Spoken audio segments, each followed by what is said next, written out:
लागी पापाया अंगनले पावेला काहे लागी चाव कापुरा काहे लागी बाबाया अंगनले पावेला काहे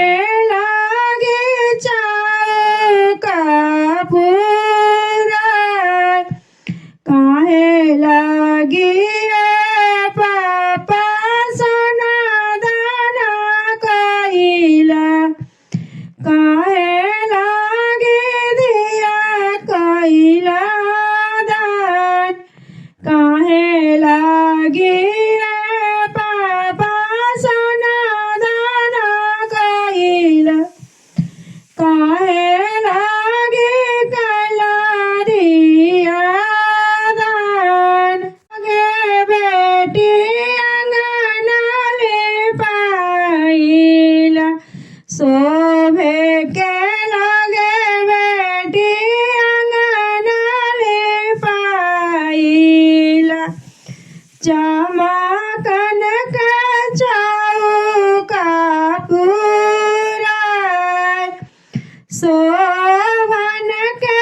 चौका पुराय धर्म लागी बेटी सोनावा संकल्पिला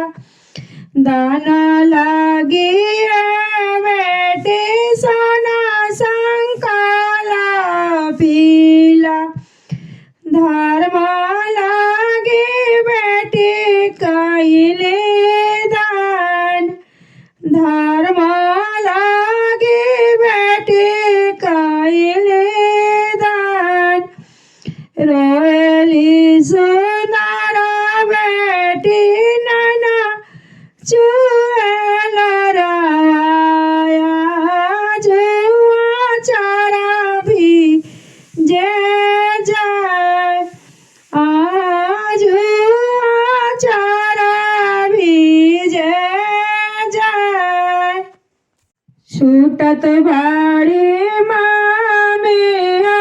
छूटत बाड़े पापा छूटेला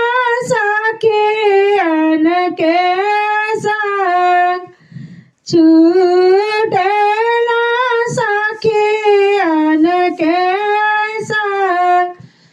छूटता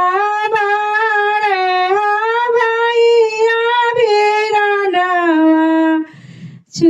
छूटेला मोरा दाहिन बाय छूटेला मोरा दाहिन बाय काहे लागी पापा अंगनले पावेला काहे लागी चौका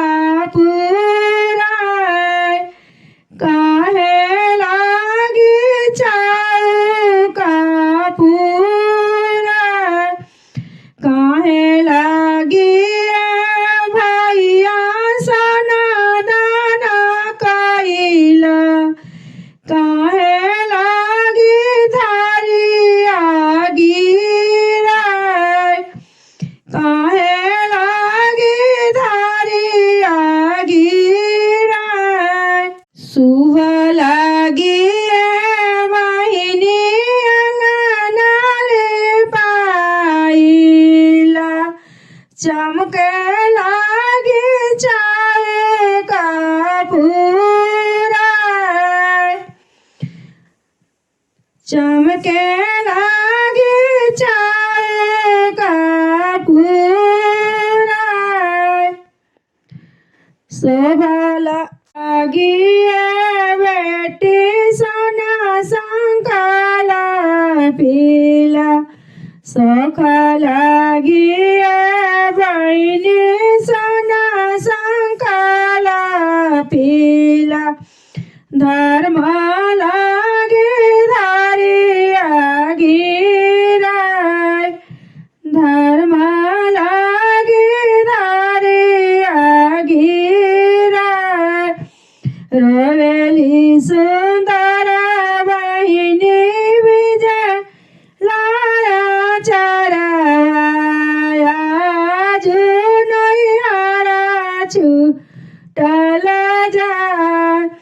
छुटली मामिसा